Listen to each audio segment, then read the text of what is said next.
Ooh, good morning, everyone. Happy Monday. We have a fabulous week coming ahead. Oh my goodness, I'm lagging on this thing. Okay, anyways, I'm going to keep going. In today's program, I have to redo a YouTube video that is my most popular video that I did last year, maybe at the beginning of this year, actually. And it's on the golden ratio, of putting a composition together for artists like me who don't do well with numbers, right? Actually figuring things out. I was studying Jim Wodark, Wordark, I believe. Sorry if I got that wrong, but he does this anatomy of a rectangle where he has this real simple way of creating points of interest on his canvas. And it's like, wow, it was great. No math, nothing. It takes 2 seconds to do, and it works on any style canvas, rectangular, long, squares, portrait mode, whatever you do, it's going to work. And it's fantastic. And I loved it because by looking at it, I could see in my paintings that using the rule of thirds, which is what I learned with, and I think it's a great place for artists to begin with their compositions, that there were these other points that you could use that were helpful for the general movement and composition of your painting, where to put the important stuff, the markers. And I really loved it. And then, so I've always had the rule of thirds in my mind because that's what I was taught. And then I learned this anatomy of a rectangle. And then I found a golden mean video. Can't remember where I found it. I'm so sorry. There's just a couple of people out there who had some really good ones for artists, and talking about the golden mean, that golden ratio where, the spiral of the seashell, and everything coming together in this really beautiful, almost spiritual kind of way. And I was fascinated by it. The golden mean comes from the Fibonacci sequence. So when I did this video, I kept calling it the Fibonacci sequence and golden mean and just using them interchangeably. And that's wrong. So I want to go back and redo this golden mean and, mention Fibonacci, the Fibonacci sequence, but it is not the Fibonacci sequence. So I have to fix that.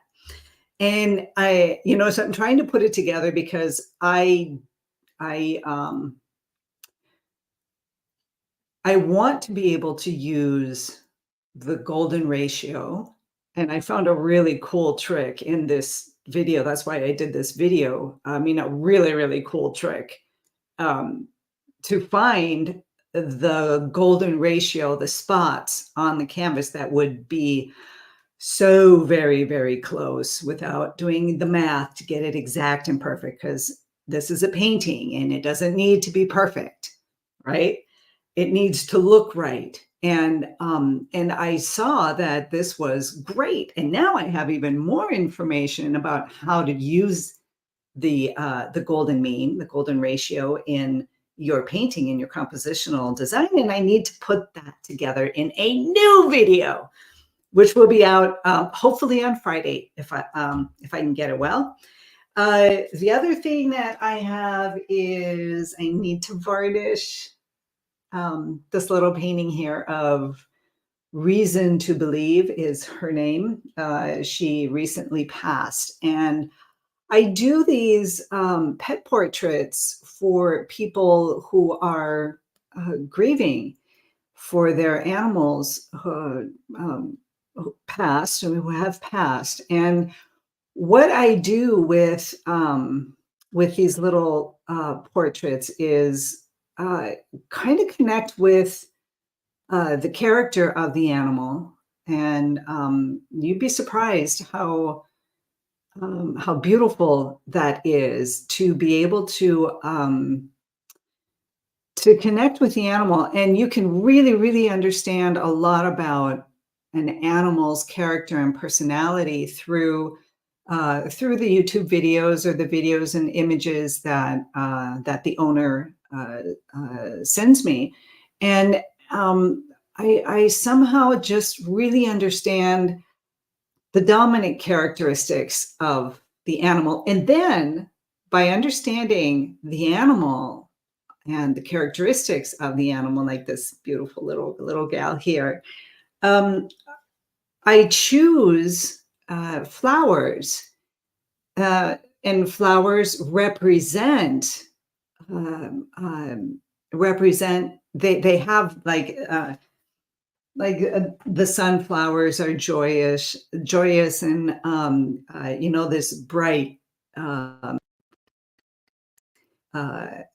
character, and the little cosmos flowers that I add, and everything relates to who this animal was in this lifetime, and so the flowers are a representation of their character, and I love doing these portraits. There's something so beautiful and deep about it. The connection that I have with the animal, and it's almost like they're sitting here with me, and I can feel them, and they, connect with me in some way. I mean, like I've said many times, it could just be in my own head, but maybe not. I don't know.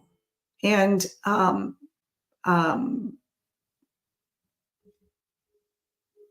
what has gone on?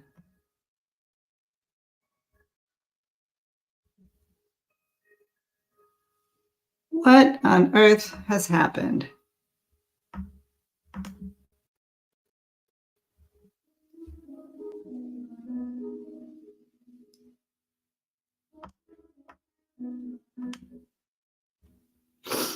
Oh my goodness. Okay.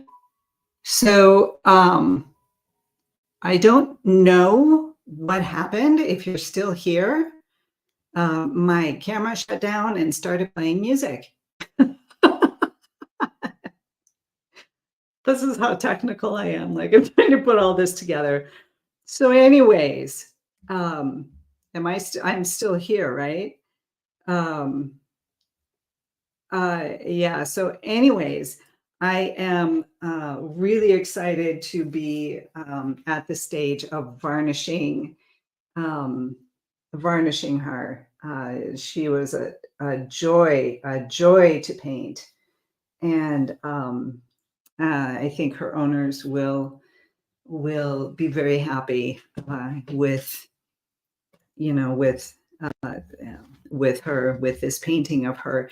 And it's also a very, very connective kind of thing because I work very deeply with the owners, so that I it's almost as if together we create this painting.